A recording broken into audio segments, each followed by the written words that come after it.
Misschien even tot het punt komen waarom we hier zijn, want we hebben namelijk iets voor u.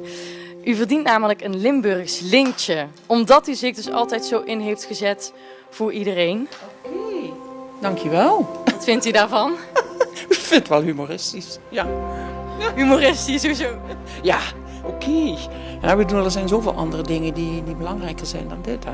Dus ik vind het stelt wel op prijs. En het initiatief stel ik zeer op prijs. Ja. Willen we? En dan heb ik hier, misschien wilt u hem overhandigen aan uw Oh, kijk eens het aan. echte lintje. Het echte lintje. U kunt hem misschien even opspelden. Ik weet niet of dat gaat. Opa lintje. Dus dat is toch best speciaal? Heel speciaal. Nee, dan misschien, dat doet niks aan het feit dat ik het wel grappig vind. Ja. Ja. Want heeft u dan zelf ook het gevoel dat u ook echt zoveel bijdraagt voor mensen? Nee. Nee, ik vind dat... U doet dat gewoon? Ja, doe dat gewoon. Ja, dat doe je gewoon, ja. Binnen de mogelijkheden die je hebt, moet je wat voor anderen doen, vind ik. Ja, nou ja, dat heb ik gedaan.